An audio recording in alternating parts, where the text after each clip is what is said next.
Indians మాజీ captain Rohit Sharma వ్యవహారం తీవ్ర చర్చనీయాంశంగా మారింది. రోహిత్ శర్మకు సంబంధించి రోజుకో వార్త నెట్టింట హల్చల్ చేస్తోంది.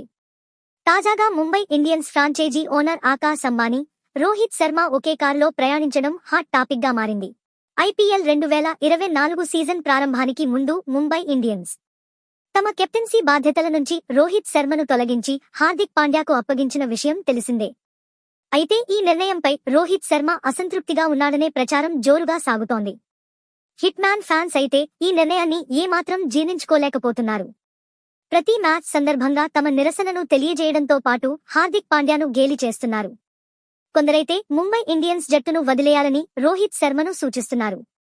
వచ్చే ఏడాది ఐపీఎల్ మెగా వేలం జరగనున్న నేపథ్యంలో రోహిత్ శర్మ ముంబై ఇండియన్స్ జట్టును వదిలేసే అవకాశం ఉందని జోరుగా ప్రచారం జరుగుతోంది.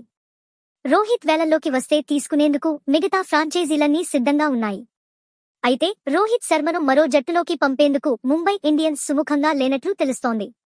కెప్టెన్సీ మార్పుతోనే తమ జట్టు బ్రాండ్ వాల్యూకు తీవ్ర నష్టం జరిగిందని గుర్తించిన ఆ ఫ్రాంచైజీ ఓనర్స్ రోహిత్ శర్మను బుజ్జగించే ప్రయత్నాలు చేస్తున్నట్లు తెలుస్తోంది.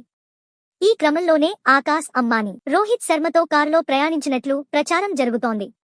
అవసరమైతే ముంబై ఇండియన్స్ సారథ్య బాధ్యతలను మళ్లీ తిరిగి కట్టబెట్టేందుకు కూడా ఆ ఫ్రాంచైజీ సిద్ధమైనట్లు సమాచారం.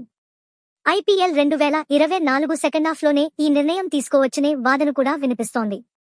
బిజినెస్ వర్గాలు మాత్రం జట్టును వీడకుండా ఉండేందుకు రోహిత్ శర్మకు ఆ ఫ్రాంచైజీ భారీ ఆఫర్ ఇచ్చిందని, తమ వ్యాపారాల్లో భారీ విలువైన షేర్లు ఇచ్చేందుకు కూడా సిద్ధమైందని పేర్కొంటున్నాయి.